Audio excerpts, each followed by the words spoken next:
I'm from an organization called Spinney Drugs, Alcohol and Addiction Support.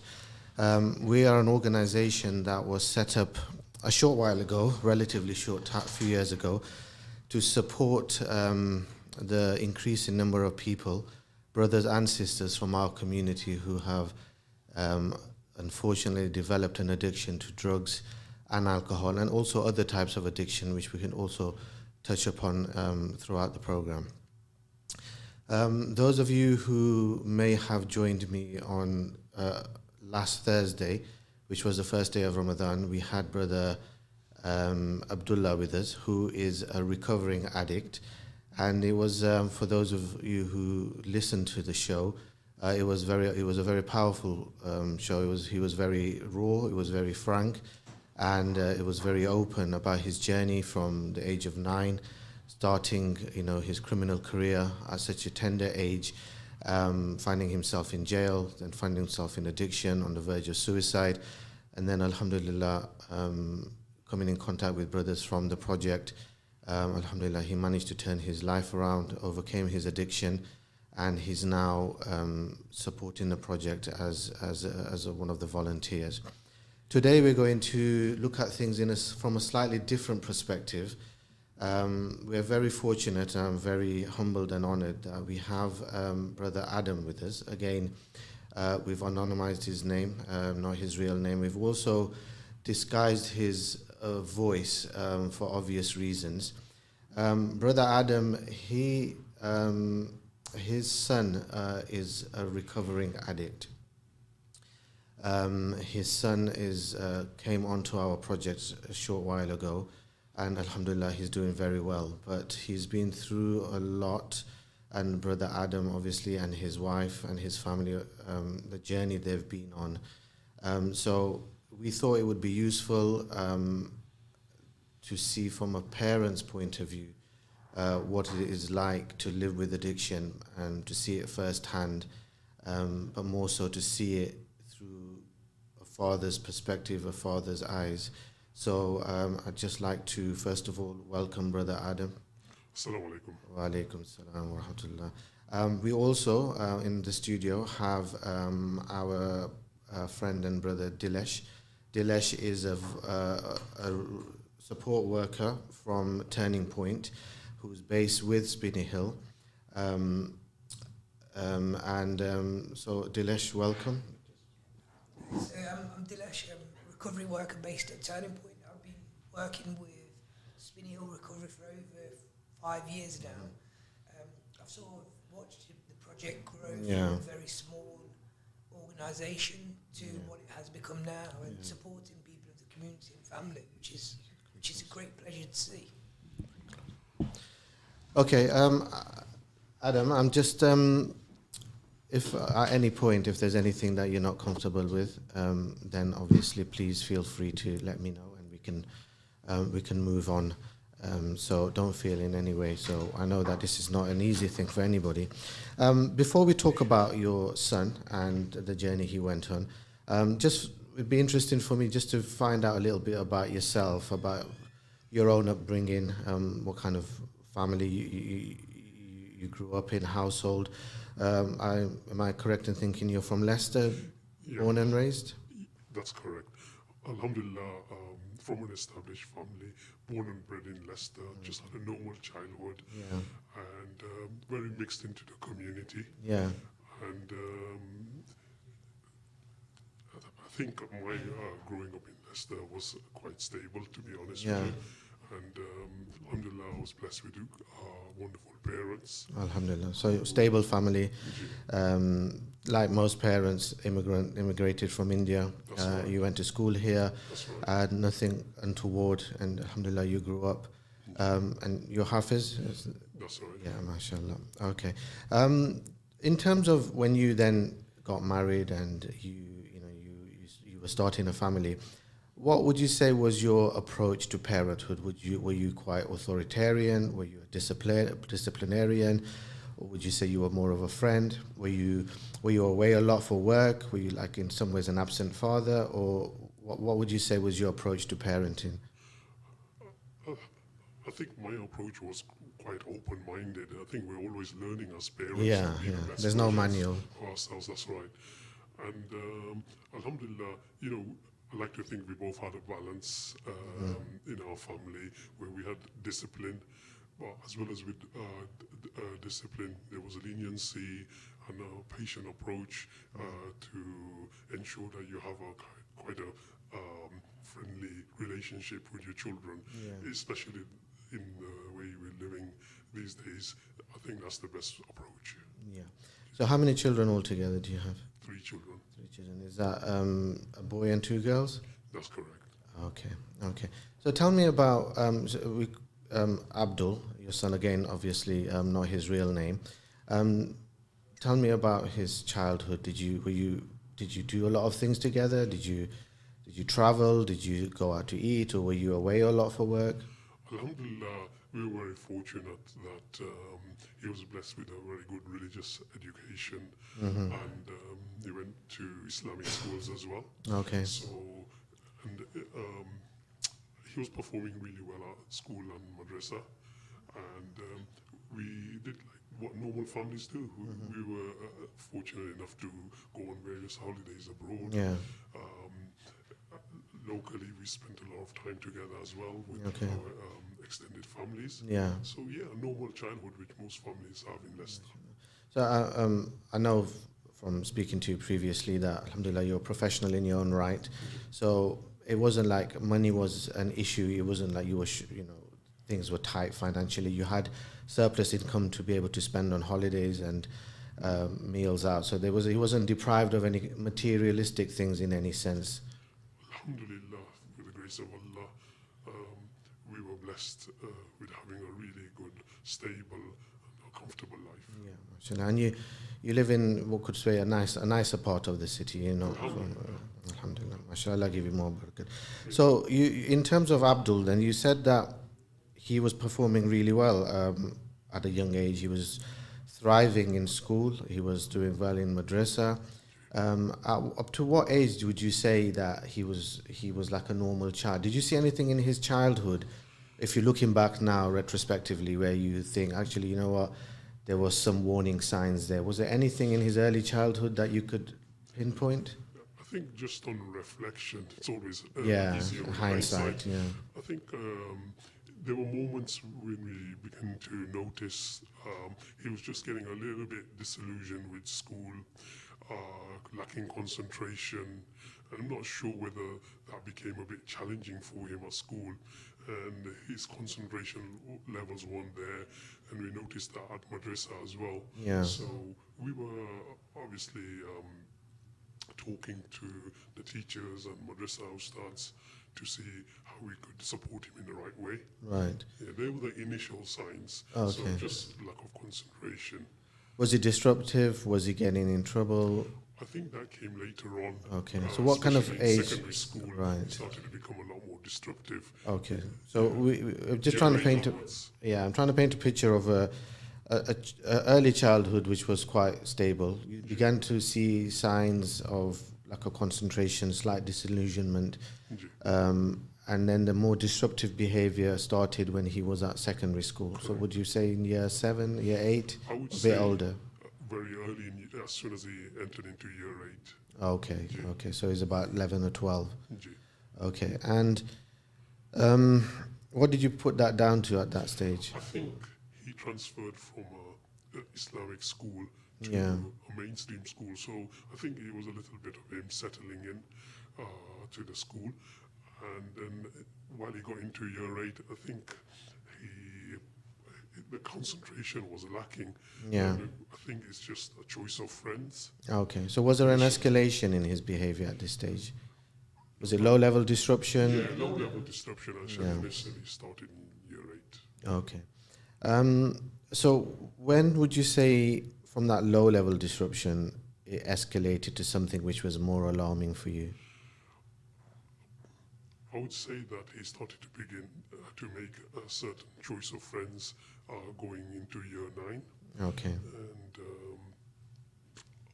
unfortunately, that's when I realized that he wasn't acting like himself.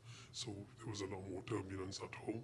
so his behavior became very challenging in terms of his language, and just beginning to not really be concerned with completing his homework, and also just I felt that he started to have an interest in smoking cigarettes, and he was asking questions about cigarettes. Okay. Was there any learning difficulties identified at school? Because you mentioned that he was disillusioned, he was finding the work a bit harder.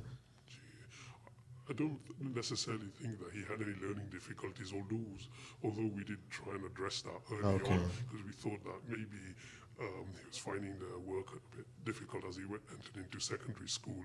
Yeah. But they seemed to think that there wasn't anything of an issue. We supported him with the private tuition as well for his schooling. Okay. So I think it was just a lack of concentration initially, and then he just showed a lot of disengagement with this education.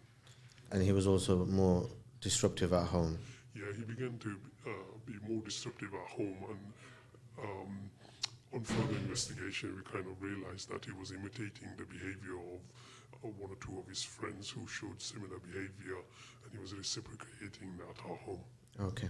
So at this early stage, when he's showing an interest in cigarettes, he's disruptive, what did you do to try to address those things? Did you ground him? Did you put boundaries in place? Or I recall very well that at that time I showed him a video about the harms and dangers of cigarettes, sat down with him, explained to him, and had a very sensible conversation around the harms of cigarettes and what it does to you. Yeah. I took him to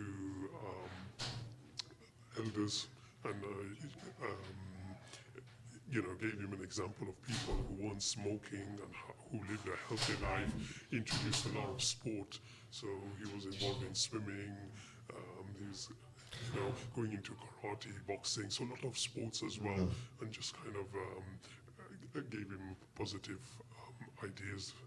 Right. So at this time, you gave him positive activities to try to fill his time. Okay. So did you discover at some stage that he was smoking? I think he kept on saying that he wanted to try cigarettes, and we tried to educate him about the dangers of it and why we were very unhappy. Of course. If he did do that, because he was being offered cigarettes at school. Right. Yeah. Okay. And then did you find out he was smoking? I didn't really find a cigarette on him as such, but then my suspicions grew as we noticed that he was spending more time in the toilet, and coming a little bit later from school, and then just we started smelling his clothes and things like that. Yeah. And then it materialized that he probably was. Okay, and this was about year 9, 8. Yeah. Okay, so we're in year 9. He's now smoking cigarettes. You've established that. He's disruptive at home. He's disengaging from school. He's now made what you would describe as inappropriate friends. How did he then escalate to the next level in terms of his drug taking? What we did right from the outset is keep contact with his school, his madrasa, and just be really vigilant about how his progress was. Yeah. And in both areas, he was deteriorating. And then we realized that he came home one day, collapsed on the floor, and he didn't look very well. And that really grew my suspicions around drugs. Yeah. And then we were smelling the drugs, and he was always denying that at that stage. And then we went into schools, had lots of meetings with his teachers, attended all parents' evenings. Now I used to make regular phone calls to the school, and he was just acting really out of character and being very disrespectful at home. So, just for other parents that might be listening, what kind of early signs? What kind of signs should parents be looking out for at this stage that their child might be using cannabis?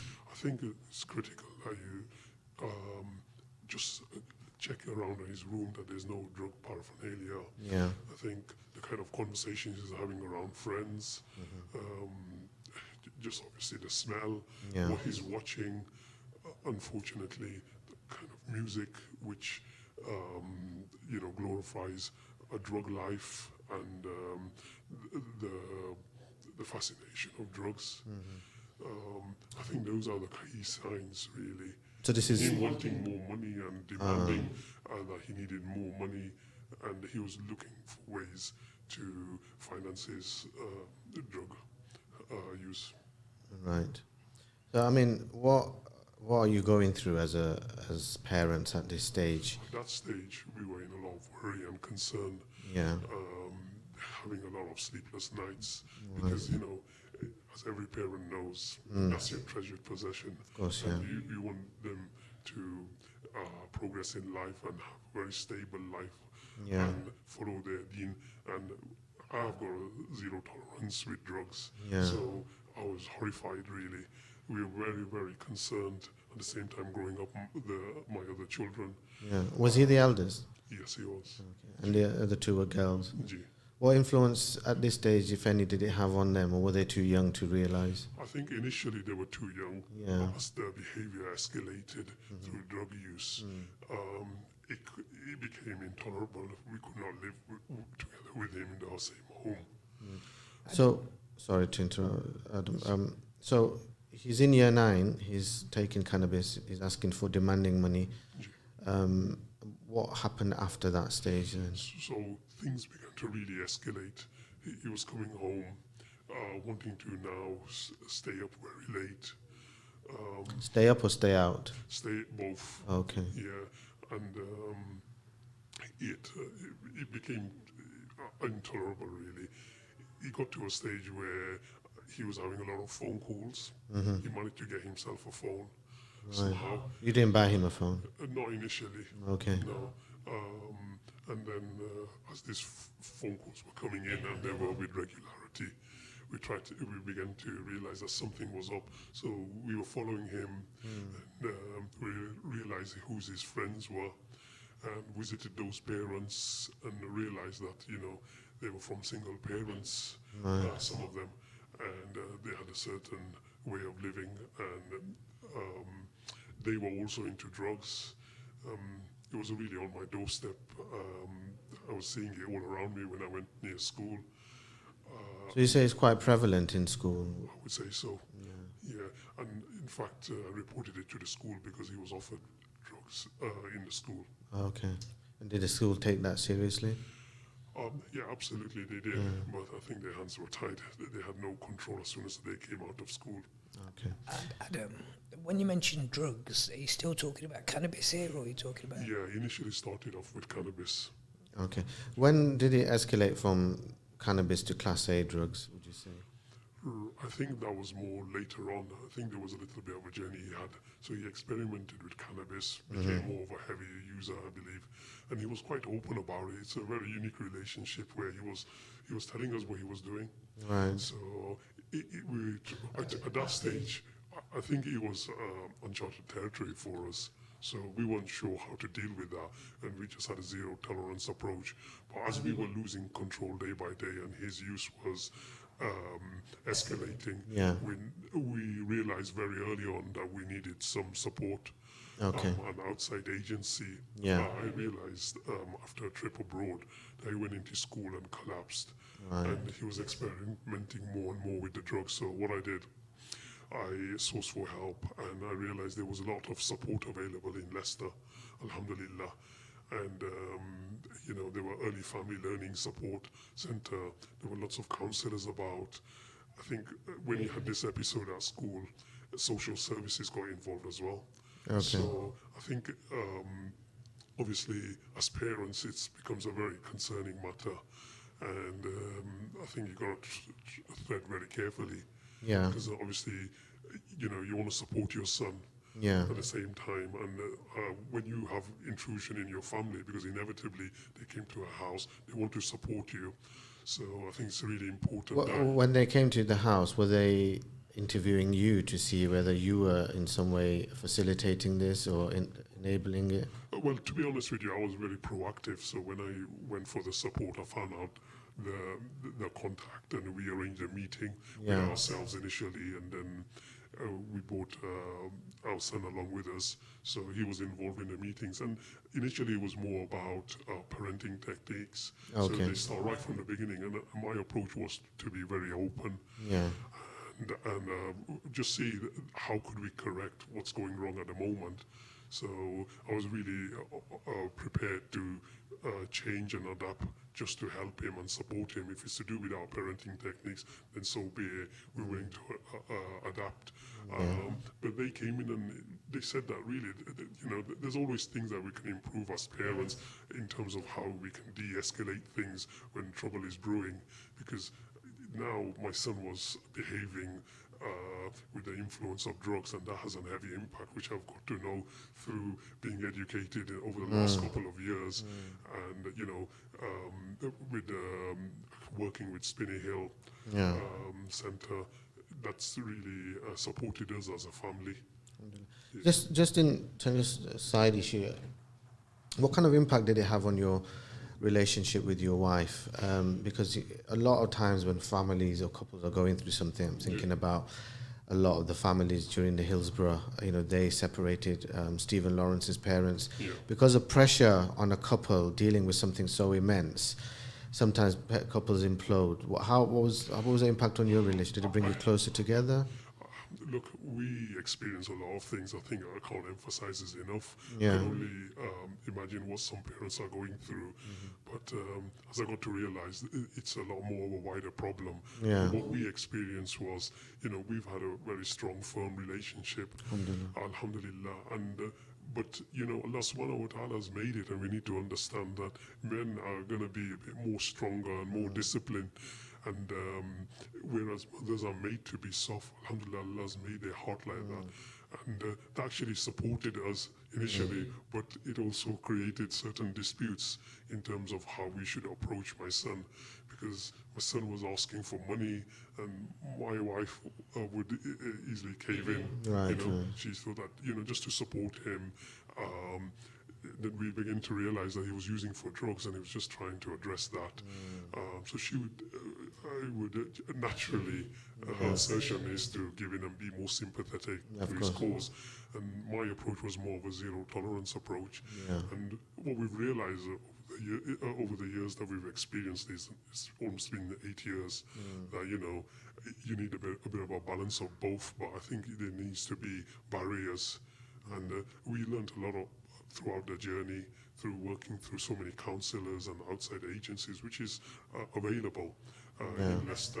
And that just allows us to manage our expectations and just, approach this matter in a better, more productive manner. Okay. Adam, sorry to interrupt. Adam, did you ever have a concern that if you wasn't giving your son the money, that would later then move to him going to criminality and committing crimes to find his own money? So we tried and tested everything, because as a parent, I didn't want to leave any stone unturned. So there were times when we were giving him money, and then we realized that it was actually funding his drug. So I made a decision that there was no way I was going to finance that. And that was against my morals. So yes, you're right, it did take him away, and he was looking for alternative ways of making money. And we're all very aware, or should be, about county lands. It's very real, and unfortunately we've had to experience that firsthand. So what just for some of our listeners who may not be aware about county lines, what is that? So, they say that outside drug dealers, to take children away to other cities, or even in their local town to be almost like a runner. They've got everything organized. It's an organized crime. Yeah. They've got taxis paid up for. They give them homes to live in. They feed their drug habit, but essentially they make them commit the crime of drug dealing. Okay. So he's now moved from cannabis to Class A drugs at this stage? Yeah, just before that, I just want to say that I called the police several times, which is a very difficult thing to do. So you call the police for your son? Yeah, that's right. He got to a situation that we couldn't control at home. There was a lot of turbulence at home. There was a lot of aggression. taking place, and I had to get control of things, and everybody around us was advising us to call the police and make a standpoint to him that you weren't going to tolerate this anymore. I involved family, extended family, my friends, who maybe have experienced something like this before, and nothing seemed to work, to be honest with you. Even the police were coming, and he was at a young age, so they didn't want to criminalize him. So they were just giving him warnings, to the point that I actually handed over drugs to them from my own home, because I wasn't going to tolerate it in my own home. And I just wanted to just let him learn very early on, and I was just hoping that I would just stop and give him a bit of a sign, But none of this was having any impact on not his at all. behavior. No. And the drug use continued to escalate. It did, and then, as you asked, it suddenly went into Class A drugs. Okay, what age would that be? By year 11 or after school? No, I would say that he was on cannabis for quite a while. Okay. And it was really just very lost. Yeah. And I think that carried on for almost till end of the secondary school. Okay. So he didn't really attend his exams, and he had nowhere to go really. In that period, did you ever see any kind of glimmers of hope? Did he give you anything to hold on to, that he was remorseful, or he wanted to stop, or he regretted being the way he was, or was he just cold consistently? I think as a parent, you always live in hope. Yeah. And as I've learned through the process, have tawakkul in Allah subhanahu wa ta'ala, because, he's the controller, he's the best planner. And I've learned that despite us trying everything, nothing seemed to be working. But we always believe that something will happen, there'll be light at the end of the tunnel. And there were times where we used to, take him to meet family members, or, good role models in the community, and get him involved in sport and all manner of things. And we thought, look, he's going to come out of it. But then his addiction was taking him away. His addiction had taken a grip now. Yeah. And then to fund that, he'd become a drug dealer as well. I think he's been exploited. Yeah, he's been. And I think that's a big topic to touch upon and talk about, because county lines is everywhere. Right. Getting young people across the line, across Leicester, are being affected by this. Okay. I think Adam spoke about how he had a phone. He just turned up from somewhere. A new phone just turned up from somewhere when he's struggling and asking for money all the time. New trainers are arriving from here. Finances are just picking up. You're starting to then come into yourself, and you wanting to be out all the time. Yeah. These are all signs of activity of county lines, Yeah. because county line dealers, they take over people that are vulnerable, Yeah. and they use people that are vulnerable, and they take advantage of them, and they then get them to be involved in selling for them. Yeah. They get them to be involved in doing all the crimes for them. And this is another reason why there's also a huge increase in stabbings across the city. Yeah. We're seeing so many young people being involved in incidents, and this is all around county lines. And we've got to be aware that if your son is vulnerable, or if your daughter is vulnerable, and coming home with all of these new items and new trainers and new clothing, and you don't know where that money's coming from, then questions need to be asked about county lines, and are they vulnerable to dealers that are taking advantage of them? Yeah, very much so, very much so. So what happens at this stage? He's living away from home? Yeah, inevitably, he was moving more and more away from us, and it got to a point that we could not tolerate it at home. So he wasn't living at home. Did you make him leave? Or did he choose to leave? I think ultimately, in the end, that's what happened. It was a very tough decision, but Yeah. I took guidance from ulama and the impact it was having on our family, just for our sanity. We just could not cope, and it was just breaking down. We were seeing people come visit our home at very late times in the night. Yeah, and you had other children as well. You And had I to think about. other children who I had to protect, and I could not let them see this. There was a lot of aggression and violence at home. Violence towards who? To us, To yeah, what- to myself, to my wife, and Even to his mum? yes, correct, unfortunately. But there was a lot of damage at home because he wasn't himself. Yeah. And we now understand that. So, like you said about county lines, even the police, their hands are tied, because your son has to be willing to communicate with them and give information, which he wouldn't be. Yeah. So No. he's not. So as much as I was giving all the information as a parent, just wanting to stop these drug dealers around him and his drug use, everything was out of our hands and we were just helpless. Yeah. So I wrote to the police commissioner. I had councillors at my house. We were having regular meetings, which he was attending as well. But he just, agreed with a lot of things in the meeting, but there was a sense of bravado. I think that, he bought into this idea, like we alluded to earlier, in terms of glorifying drugs. Yeah. And he was seeing people, living a life, a very comfortable life on the back of drugs. But in my view, they're a menace to society and destroy people's lives. And I can only imagine how difficult it is for parents. It's extremely difficult. You just don't know which way to turn. So, just on that topic, what was it like at this stage? Where you've got this child who you've brought into the world, and like you said, you have all these hopes and aspirations for, and he's now a drug addict and he's a drug dealer. Yeah. He's violent and aggressive towards you and his mother, and he's living away from home. And everywhere you seem to have gone, everybody's saying that there's not really much we can do for you. How do you even begin to deal with that as a father? It's incredibly difficult because you've tried everything, and because of the will and desire has to come from him. In that absence, it was very difficult because we were trying to push things to happen, but it wasn't coming from him. So what we did was we tried to get as much as support as we could. We still kept contact with him, not to lose hope. We still used to go out to eat and make him meet the family and his siblings, and involve him during Eid and special moments, and still keep the line available for him so he could contact us if he was ever in need. We used to drop off food to him. So we did all of those kind of things and never lost contact and hope, to be honest. But it was escalating, and then suddenly, as he was, in my view, dealing in drugs, he got into use by Class A just through circumstances. Then I realized that somebody was taking a lot of advantage out of him.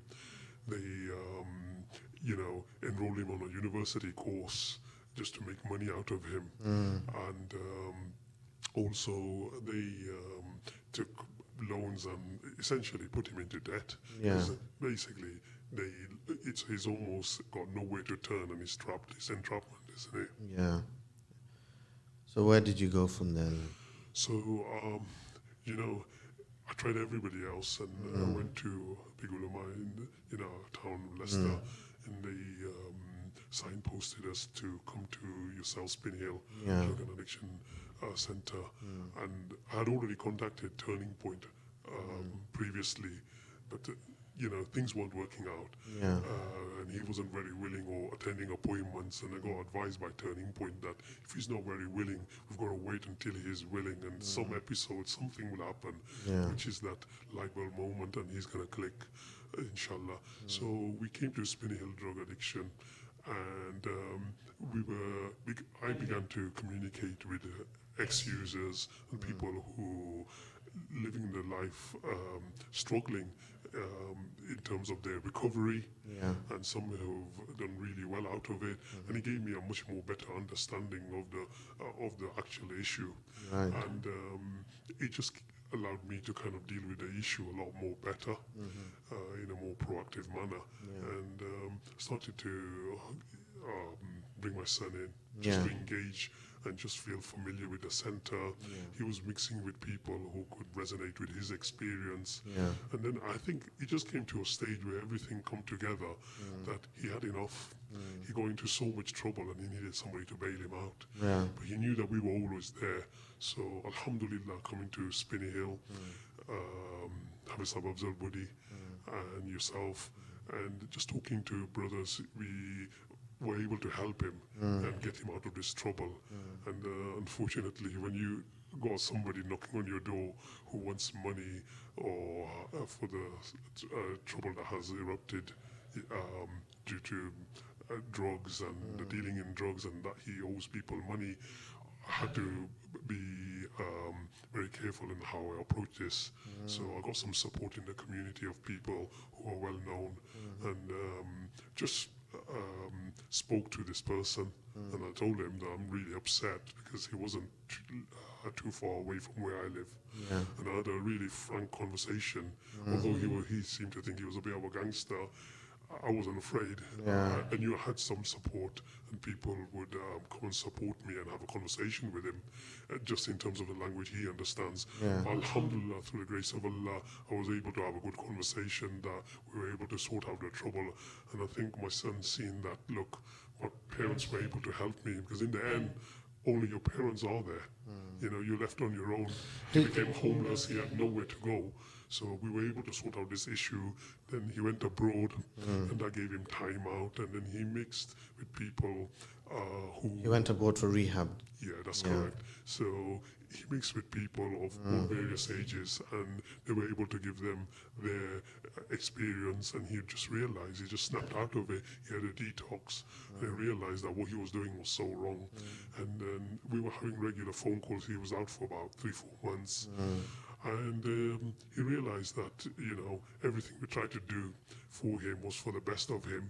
He recognized that he wanted to address this issue and not carry on taking drugs. How is he now? Alhamdulillah, couldn't have asked for better. You know, I always say there's light at the end of the tunnel, and to have tawakkul in Allah subhanahu wa ta'ala. I think we've always got our guard up, inevitably. Yeah, of course. But I think he's in a much, much, much better place. He comes regularly to Spinney Hill. He has a turning point officer as well, who he works with. I think he understands the issue a lot more, and so do we. He realizes that's not good for him. And also that there's help out there, but I had to put some really strong role models in front of him, and people who talks his language and who can relate to him. And now, alhamdulillah, I think it's early stages. Of course. In fairness, I think even after he came back, he was very honest to say, and I think this is maybe progress. He was able to have a frank conversation to say that relapse. He needed it again. But he's only had Class A for about 6 months, so he's not a heavy user of Class A. So, but he realizes that, and for me, I think that was the biggest thing. I think, alhamdulillah, that is progress for me. So we're at a stage where now he hasn't taken it for a while, and he knows the dangers. He knows who to go to for support. I just want to bring Dilesh in here, if I may. Dilesh, how common is what Adam's described? How often do you come across these kind of scenarios? How big a problem do you think it is in the city? Huge. It's Really? a huge problem. And when we talk about communities, we talk about our communities, Asian communities, Muslim communities. It is prevalent in our communities. It's everywhere we look, and we can see within Spinney Hill Recovery, we've got an organisation now offering regular support, linked in with professional support. Brother Adam mentioned about he didn't want to go to Turning Point at first, but by being in the community, working with the community and working for the community, we was right at his doorstep, so he could get support whenever he decided he wanted it. And that's the main thing to treatment. The main part about treatment is the person that wants to come into treatment needs to want treatment. And we have a lot of people, we have a lot of family members coming into Spinney Hill. We have a lot of family members approaching me saying, I want help for my son, I want help for my daughter, I want help for my family member. And I think what Brother Adam has done here is just be there and support as much as possible. So when his son said, I'm ready for this change, he knew the places he could take him.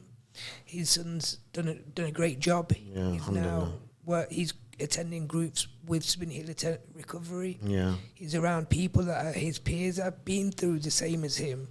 So if he is thinking, oh, I'm I'm having a bad day, I want to go and use Class A's, Yeah. he can then go and speak to his brother that's been in that same position and who's 3 years drug free. Yeah, I think that's one of when Spinney Hill was set up, that was one of the aims, to have it locality based, because we knew Turning Point was there, but our people from our community didn't want to go there.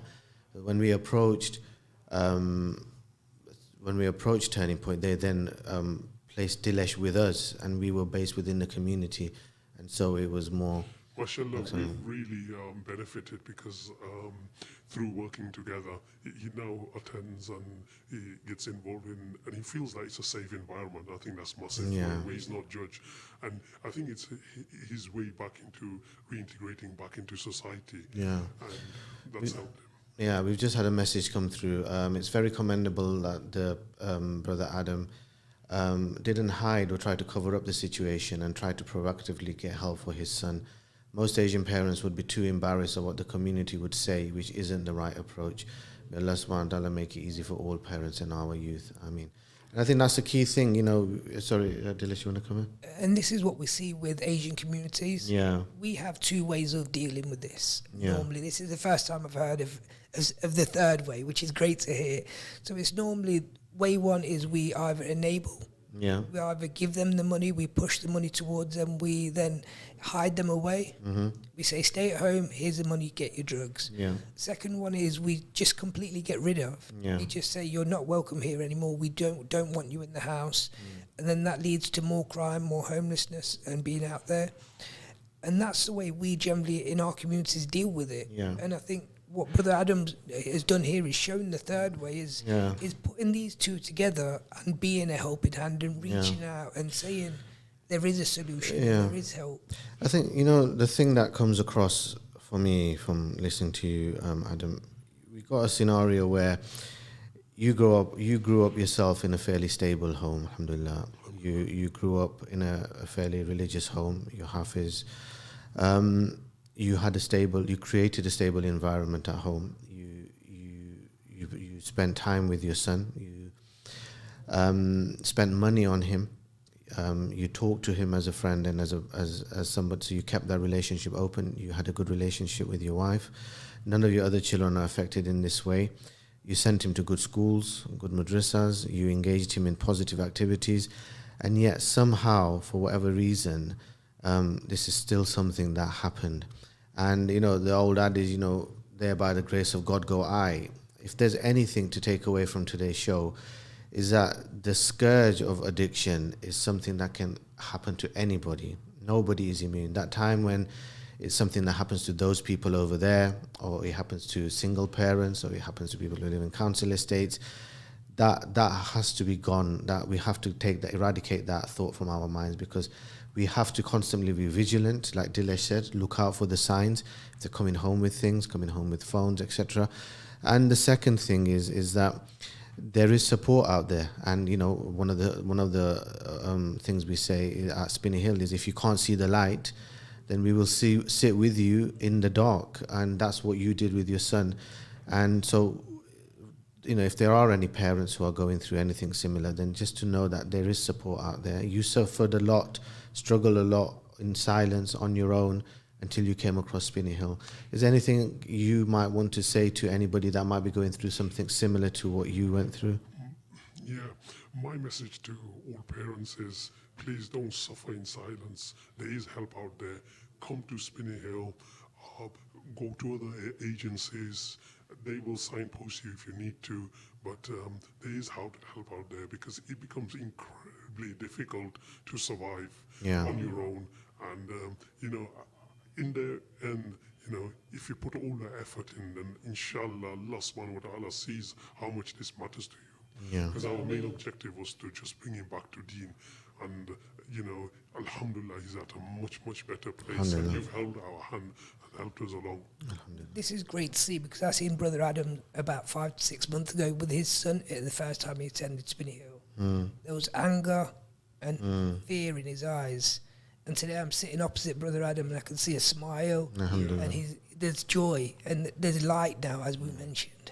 Alhamdulillah, the one thing which I've learned, which is massive for all of us is that we now see it as an illness. Yeah. So my whole perspective have changed about that. Okay, it didn't start off with an illness, but now our approach is completely different, where my son can come and speak to me and have a very open conversation when he has certain cravings. And we know